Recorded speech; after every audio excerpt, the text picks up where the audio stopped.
There's a man grilling hot dogs on my patio. I don't know his name, he's wearing my apron, and he just asked if I have any Dijon mustard. Behind him, 3 kids are cannonballing into my pool, a woman is using my garden hose to rinse off her dog, and someone parked their Honda Civic on my actual lawn. And all of this is happening on my property, my private backyard that I paid for, maintain, and explicitly have fenced and deeded as mine. At first, I think I'm hallucinating. Maybe I blacked out and woke up in an alternate universe where I Airbnb'd my house without knowing. But then I see her, Karen. Khaki capris, oversized sunglasses, clipboard in hand like some suburban general inspecting her troop. She's walking around like she owns the place, which is funny, because last I checked, her house is 4 doors down and nowhere near this disaster she's orchestrating on my turf. That's when it hits me. This isn't a misunderstanding. It's a full-blown turf invasion. And if she wants war, she picked the wrong backyard. It all started 3 months ago when I moved into what was supposed to be a peaceful cul-de-sac on the edge of Cascadia Hills. I work remotely as a software engineer, which basically means I spend my days talking to people in 3 time zones while wearing pajama bottoms. All I wanted was a quiet place with decent Wi-Fi and enough yard to install a grill and maybe a hammock. This house had everything: space, privacy, and a generous backyard that backed up to a greenbelt. It was perfect, until I met Karen Thompson. Karen is the self-appointed queen of the HOA, though no one remembers ever voting for her. She's got that permanent squint that screams suspicion and a tone that turns every sentence into an accusation. Within the first week, she dropped off a 10-page welcome packet filled with rules, half of which seemed made up, including one stating that lawn decorations may not exceed 4 inches in height unless seasonally sanctioned. Whatever that means. I smiled, nodded, and mentally filed her under handle with extreme caution. The first couple of weeks were uneventful, aside from a few passive-aggressive notes about my trash bins being too visible from the street. Then came the Saturday. I walked out back to water the succulents and nearly tripped over a cooler full of beer that wasn't mine. Looking up, I saw the invasion in full swing. People lounging under umbrellas, a folding table covered in chips and salsa, some dude making margaritas in a blender plugged into my outdoor outlet. My outdoor outlet. I tried to approach calmly. I tapped the guy at the grill on the shoulder and asked, "Excuse me, but what's going on here?" He smiled like I was the weird one and said, "Oh hey, Karen said we could use the community space today. Great spot, by the way. You must live nearby." That's when I laughed out loud. Not because it was funny, but because if I didn't, I'd scream. I told him this wasn't community space. It was my backyard. He blinked, then pointed at Karen, who was holding court by the pool and handing out reusable plates. Marching over to her felt like walking into enemy territory. "Karen," I said, keeping my voice even, "why are there strangers in my backyard?" She didn't flinch. "Oh, hi Jake. Don't be silly, this is community green space. It's marked on the HOA's original property map. Didn't you read the handbook?" She gestured to the crowd like she was hosting a neighborhood potluck, and I was the awkward guy who forgot to bring a dish. I told her I had the updated property plat filed with the city, clearly marking the entire area as my private lot. Her smile didn't even flicker.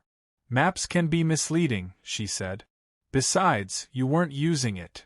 I stood there, stunned, surrounded by potato salad thieves and pool float invaders, and realized Karen wasn't just mistaken, she had orchestrated this. She'd invited people onto land she didn't own and convinced them it was some kind of shared amenity. And worse, she was completely unbothered when confronted. I asked her to get everyone to leave. She told me to chill out and enjoy the sense of community. That's when I knew. This wasn't going to be solved with a polite conversation. I called the non-emergency police line just to check my options. The officer I spoke with said that yes, legally, I could ask everyone to leave and consider it trespassing if they refused. But he also warned that if I wanted long-term peace, I might need to take it up with the HOA. Which was laughable because the HOA was the problem. And it wasn't just today. Neighbors I barely knew started telling me stories. Karen rerouting dog walking paths across driveways, Karen unlocking people's gates for maintenance workers without notice, Karen once hiring a band to play at her house and setting up speakers that faced the neighbor's yard instead of her own. She wasn't just entitled, she was a menace. That night, I sat on my patio, now cleaned up but still smelling faintly of grilled corn and Karen's hubris, and thought about how to handle this. I could lawyer up. I could escalate to the city. But those were slow, boring solutions. I wanted something faster. Something louder. And that's when the idea hit me. My cousin Tank, yes, that's his real nickname, is getting married. He's the chaplain for a biker club called the Southern Sons. They'd been looking for a venue for weeks but kept getting turned down for being too rowdy. I knew for a fact Tank would love the space. And if Karen thought my backyard was a public park, then I'd give her an event she'd never forget. I picked up my phone, dialed Tank, and said, "How would you like to have your biker wedding at my place? Open bar, full band and fireworks included." Tank shouted so loud with joy I had to pull the phone away from my ear. "Just tell me when, cousin. We'll bring the whole gang." As I hung up and imagined Karen's reaction to 50 Harley engines revving outside her white picket fence, I finally felt the peace she'd stolen from me return. It was temporary, sure, but I knew that the best revenge was loud, legal, and impossible to ignore. Let the HOA try to find me. Let Karen call the cops. Because soon, she'd learn the hard way. You don't trespass on a nerd's backyard and expect to walk away unscathed. Tank didn't waste a second. By the next morning, he had a group chat going with me, his fiancée Darla, and about a dozen of his biker brothers. The messages rolled in fast. Questions about parking space for motorcycles, where they could put up temporary tents, whether I'd mind a tattoo artist setting up a booth near the fire pit. At one point, someone asked if I had room for a mechanical bull. I thought they were joking, but Tank replied, "Just bring the inflatable mat, we'll figure it out." Darla chimed in saying she wanted a fire-breathing performer for the first dance. I was half terrified, half thrilled. This wasn't just a wedding anymore. This was a full-on spectacle in the making, and it was going to happen right under Karen's nose. Darla was sweet but had an edge. She worked in event planning, mostly for alternative weddings, so this was like her Super Bowl. She told me she'd handle the permits, rental equipment, and caterers. You just keep your yard open and make sure your neighbors know they're welcome, unless they're HOA board members. In that case, they can watch from behind their curtains. I offered to chip in financially, but Darla refused. "You're already giving us the venue," she said. "Besides, Tank says this is revenge. Revenge doesn't come with a price tag." I liked her already. In just 3 days, my once quiet backyard transformed into something out of a rock concert. Darla brought in a wedding planner friend who specialized in themed events. Giant Gothic lanterns hung from strings of fairy lights. A stage was set up on the far side of the yard, complete with sound equipment and a light rig that pulsed different colors during the sound check. There was even a custom arch shaped like 2 intertwined motorcycle handlebars for Tank and Darla to say their vows under. I watched it all go up with a mixture of awe and anticipation, sipping coffee like a man about to commit the most satisfying act of civil disobedience imaginable. The neighbors were curious. Some cautiously peeked over their fences. A few came by to ask what was happening, and I was honest. "Biker wedding," I said, "with live music and fireworks." Some raised eyebrows. Others laughed and asked if they could attend. I said anyone who wasn't on the HOA board or married to Karen was more than welcome. Word spread fast. People started bringing lawn chairs and offering to help set up. I hadn't even meant to start a movement, but somehow this whole fiasco was turning into a party the neighborhood actually wanted. Karen showed up on the 4th day of setup, right as Tank's crew was unloading 2 kegs and a drum set. She stormed across my driveway, weaving between motorcycles like she was dodging landmines. I was helping Darla hang black and red streamers when I saw her stomping up, face already flushed. "What is going on here?" she demanded, arms crossed, voice sharp enough to slice drywall. I gave her my most innocent smile. "Just setting up for a small community event." "This is not sanctioned by the HOA, she snapped. I nodded. "Good thing it's on my private property then." Karen narrowed her eyes. "You can't host public events without board approval. There are safety concerns, noise regulations. And who even are these people?" That's when Tank stepped in. All 6'4" of him, bearded, tattooed, wearing a leather vest that said, "Southern Sons, Road Captain." He extended a hand. "Hi there, ma'am. Name's Tank. Groom-to-be. You must be the lady who thinks this guy's backyard belongs to everyone. Pleasure to meet the source of our inspiration." Karen did not take his hand. "This is highly inappropriate," she huffed. Tank turned to me and said loudly, "Jake, can we move the mechanical bull closer to the street? I want to make sure people driving by know where the fun is." Karen's eyes practically twitched out of her head. "This will not stand," she hissed. "You'll be fined. All of you. I'm calling an emergency HOA meeting." I waved at her over my shoulder as she stomped away. "Looking forward to it. Bring snacks." That night, sure enough, I received a notice shoved under my door. Emergency HOA meeting, mandatory attendance, location, Community Rec Center. I showed up early, wearing a shirt that said, "My backyard, my rules," and brought a printed copy of my property lines, the city zoning permit for private events, and a fresh copy of the HOA bylaws.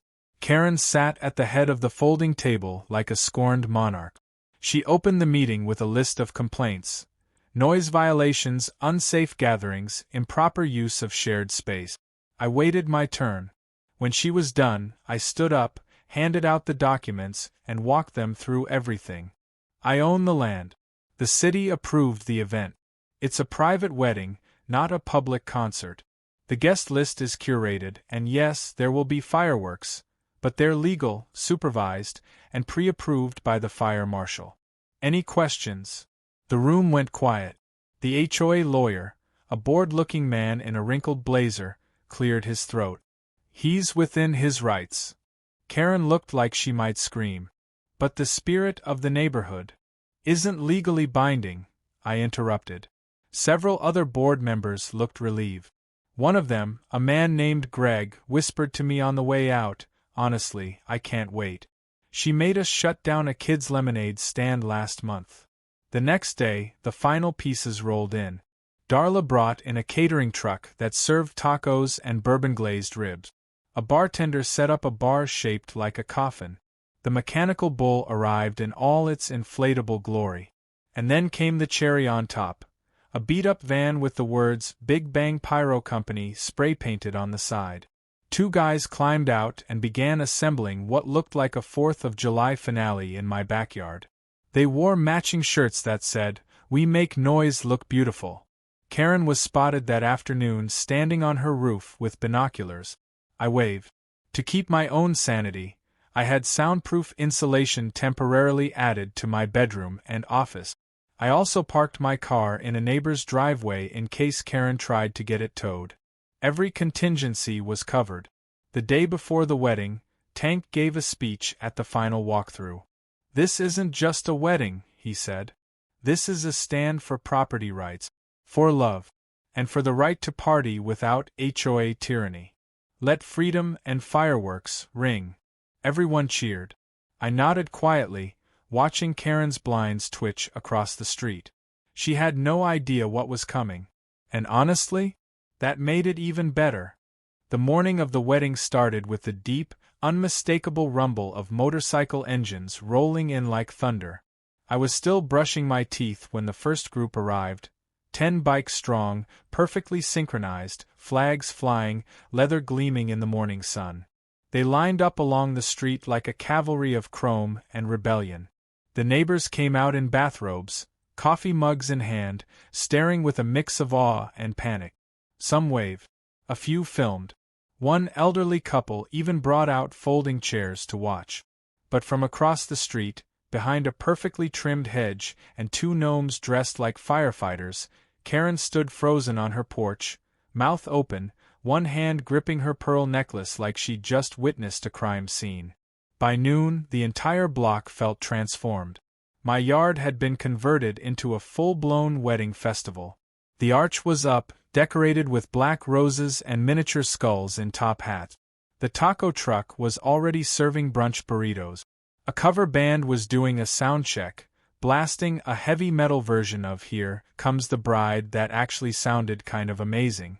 Tank arrived in full gear, flanked by his best men, all in matching denim vests with patches that read, United by Road, Bound by Love. Darla wasn't far behind, riding on the back of her cousin's chopper, her wedding dress flowing behind her like the flag of some newly declared nation. The ceremony was scheduled for 4, but people began gathering hours earlier. Guests brought gifts, lawn chairs, coolers, and enough beer to sink a canoe. My neighbors, well, the cool ones, mingled like they were at Coachella. Karen made 3 separate appearances, each time stomping around the perimeter, whispering furiously into her phone.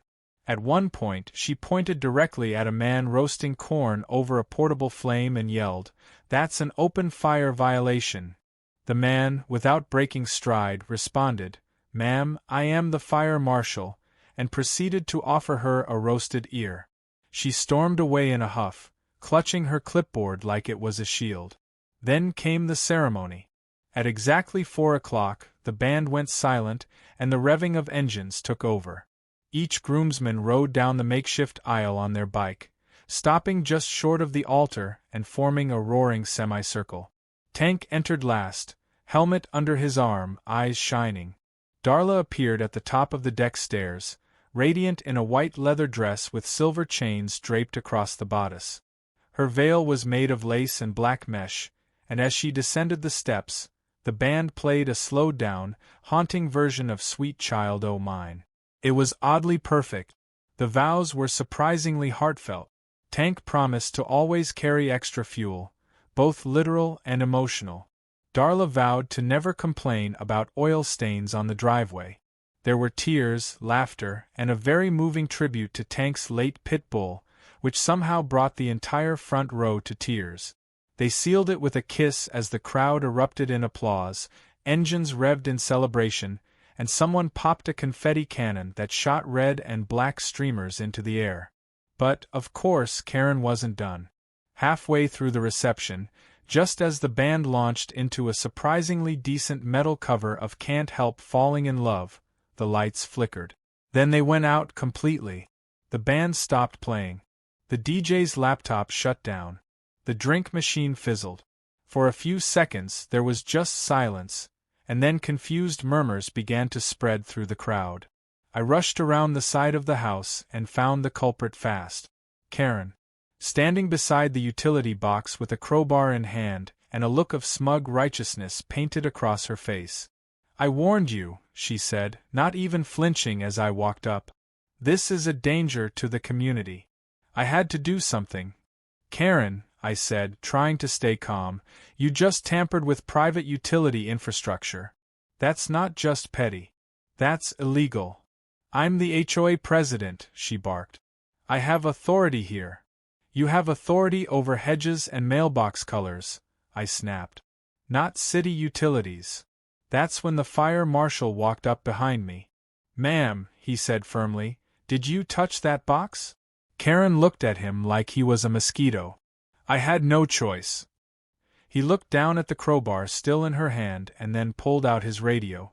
"Dispatch, I've got a woman here interfering with electrical infrastructure. Might need a unit." Karen's eyes widened. "Wait, what?" I cut her off. "Everything's recorded," I said, pointing to the small camera mounted near the gutter. "So unless you want a police report with your name on it, I suggest you walk back to your house, keep your hands to yourself, and maybe take a long look at what personal boundaries mean." Karen didn't reply. She just turned and walked off, her steps slightly less confident than before. Thankfully, I'd planned for sabotage. Within minutes, the backup generator kicked in. The lights flickered back on. The music resumed. The crowd cheered like it was the end of a rock concert. One of the bikers handed me a beer and said, "That was better than the fireworks." Speaking of which, those came next. At exactly 8:30, the sky lit up with the first blast. It wasn't just a few sparklers either. These were full-blown, professionally launched pyrotechnic. Blues, reds, silver bursts that exploded into cascading showers. The crowd gasped and clapped as the sky danced. Kids whooped with joy. One guy even proposed to his girlfriend right then and there, holding up a ring as a heart-shaped firework exploded behind them. Karen made one last attempt to ruin it all. She marched down the street in her robe, holding a garden hose like it was a weapon. But as she approached, the fire marshal and 2 police officers, who'd been invited and were eating tacos, stepped in her way. One of them held out a plate and said, "Ma'am, please relax and enjoy the show. We've got this under control." Karen froze. She looked around and realized no one was backing her up. Not her fellow board members, not the neighbors, not even her husband, who had apparently slipped away to join the festivities. She turned around slowly, hose dragging behind her, and retreated into the night. By the end of it, people were dancing barefoot on the grass, the lights were glowing like a concert stage, and Tank and Darla were officially married. I stood there, beer in hand, watching the final firework burst into 1,000 gold sparks and thought, this might be the most satisfying day of my life. Karen had thrown everything she had at me. Rules, threats, sabotage, and in the end all she managed to do was make my party more legendary.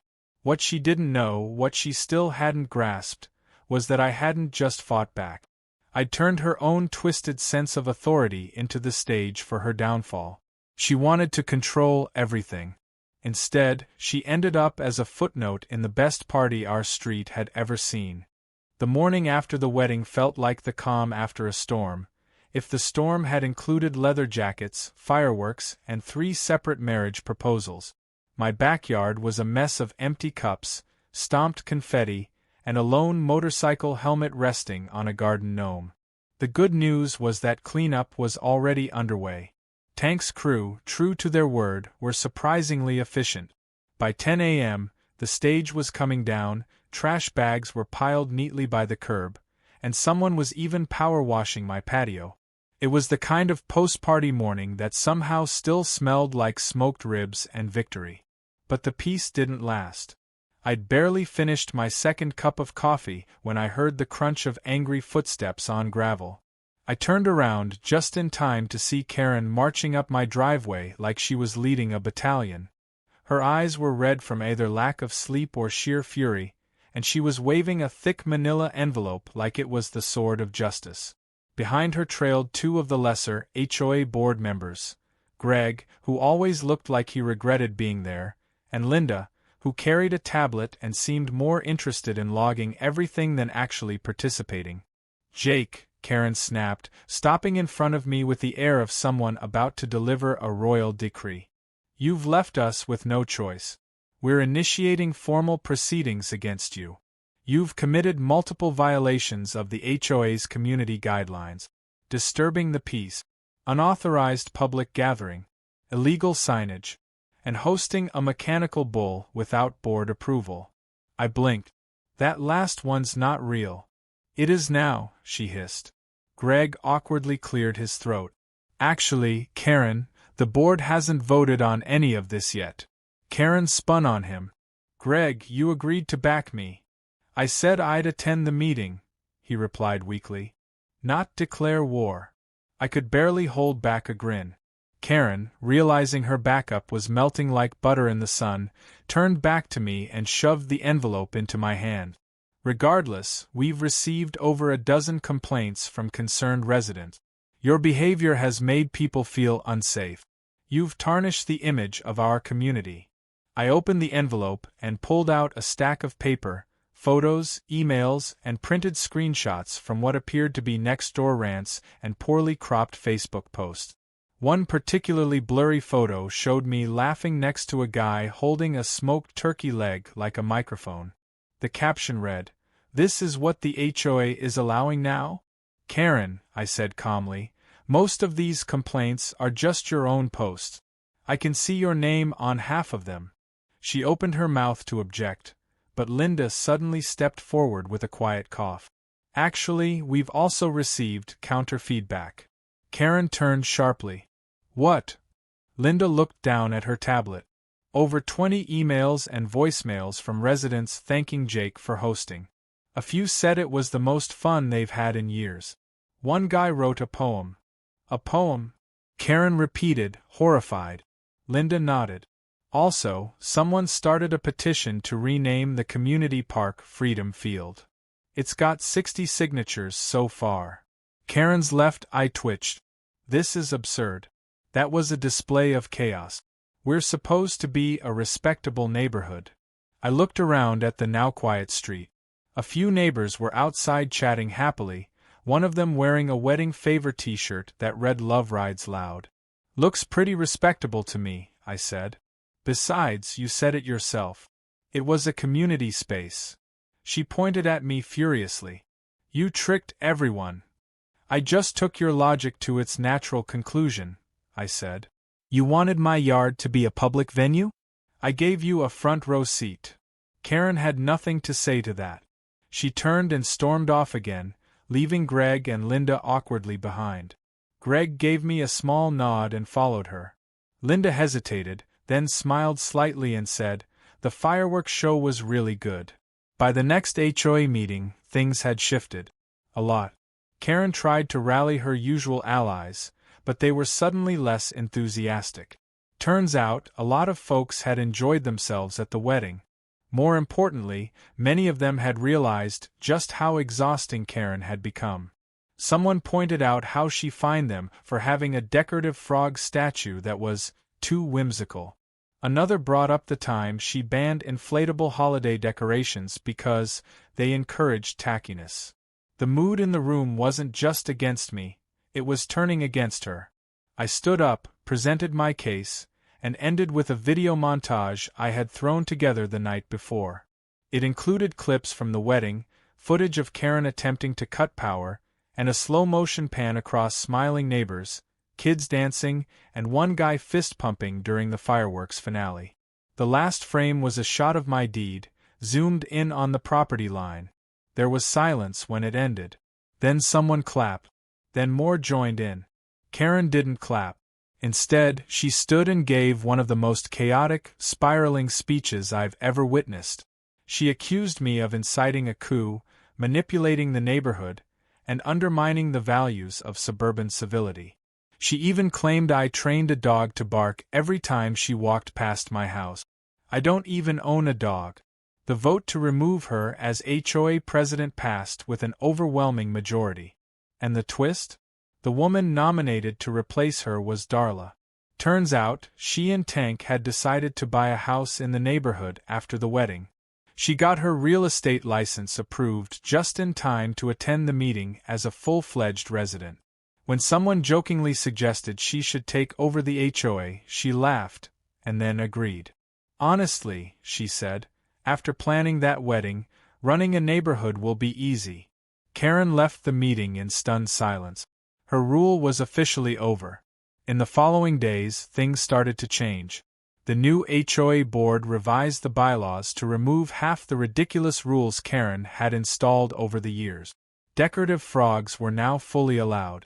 Inflatable Santas made a comeback. People started hanging out more, inviting neighbors over, even hosting driveway movie night. It was like the neighborhood took a deep breath for the first time in years. As for me, I received thank you notes, home-cooked meals, and one very enthusiastic hug from the guy who proposed during the fireworks. My yard remained my yard, but now it was affectionately referred to as the venue. Someone even made a Google Maps listing for it as a joke. I didn't mind. I'd earned that reputation. Karen, meanwhile, went quiet. For weeks, no one saw her. Her lawn grew out of regulation. Her mailbox leaned slightly to the left. She didn't post on Nextdoor, didn't show up at meetings, and didn't file a single complaint. It was almost eerie. Until one day, a big moving truck showed up. Karen was gone by nightfall. She left no forwarding address. No goodbye. Just a single handwritten note posted to the community bulletin board that read, "Some people don't appreciate order."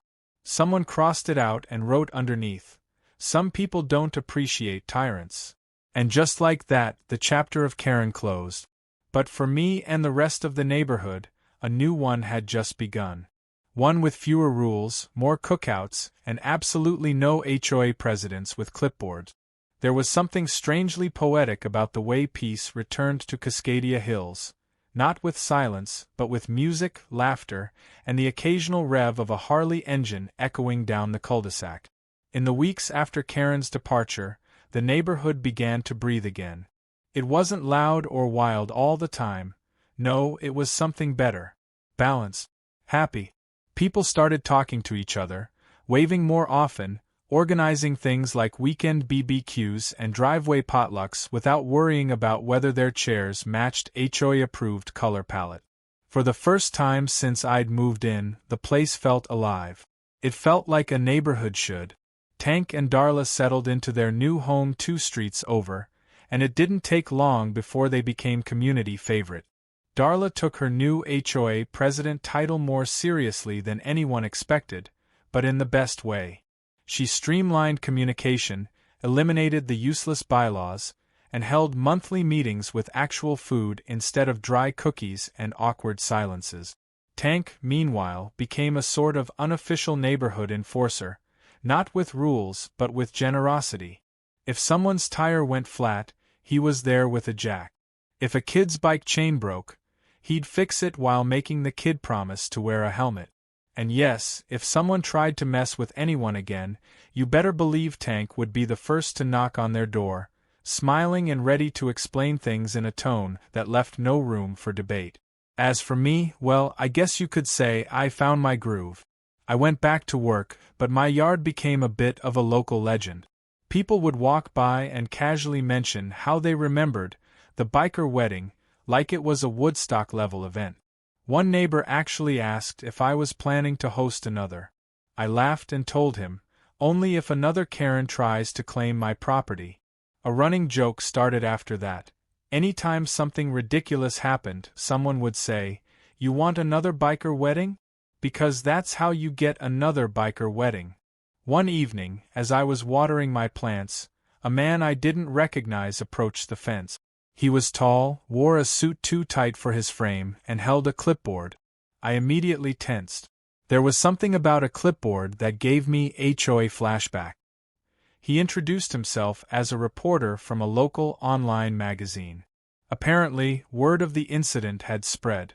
Someone had posted about it on Reddit, EntitledPeople, or one of those viral forums, and the post blew up. He wanted to do a feature story. I hesitated, then said only if the article included Tank's vows and at least one photo of Karen midscream. He grinned and promised he'd do his best. The article went live a week later. The title was poetic: How a Biker Wedding Ended HOA Tyranny in Cascadia Hills. It included photos, quotes, even a map of the property lines for dramatic effect. The comments section was a goldmine. People wrote things like, "Justice tastes like barbecue," and "Let the man host his biker raves in peace." It got shared, reposted, and within days I started receiving messages from people around the country who had been dealing with similar HOA nightmares. One guy from Florida said, "You inspired me to host a mariachi concert in my garage." Another from Colorado emailed, "You've given me the strength to put up my inflatable Bigfoot again." I didn't know whether to laugh or be honored, so I did both. Things were good, almost suspiciously good.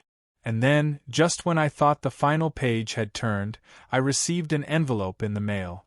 No return address, but the handwriting on it was unmistakably tight and aggressive.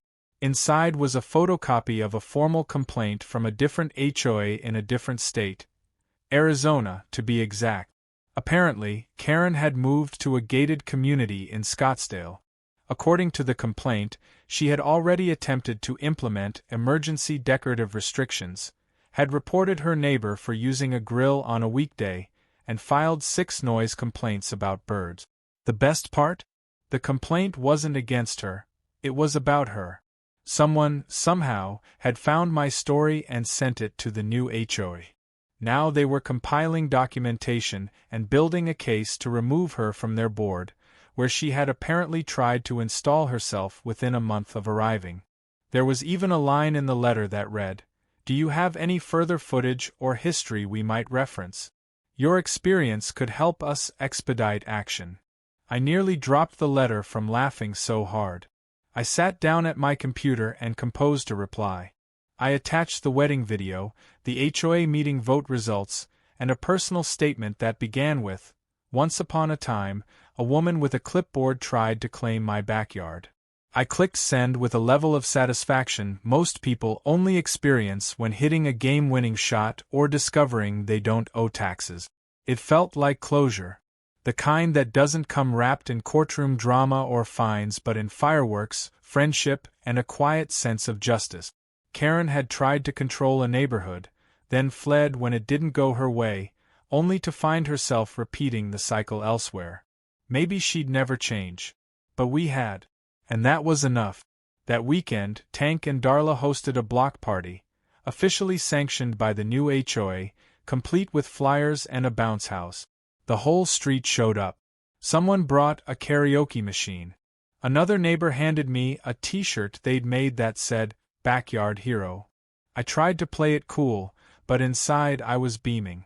Darla made a toast halfway through the night, raising her glass and saying, "Here's to Jake, for showing us what happens when you stand up to nonsense with a little strategy, a little firepower, and a whole lot of style." Everyone cheered. Tank revved his bike for emphasis, and as the music played and the lights twinkled overhead, I looked around at this weird, wonderful little community and felt something I hadn't in a long time: belonging. Not long after, a kid from the neighborhood rode by on his bike and called out, "Hey, Mr. Jake, when's the next biker wedding?" I smiled and said, "Hopefully never, buddy. But if we ever need one, I still have the arch." He nodded solemnly, like I'd just said something important. And maybe I had. Because sometimes the best way to deal with people who think they can control everything is to show them just how little power they really have, especially when a community stands together, especially when truth is louder than a clipboard.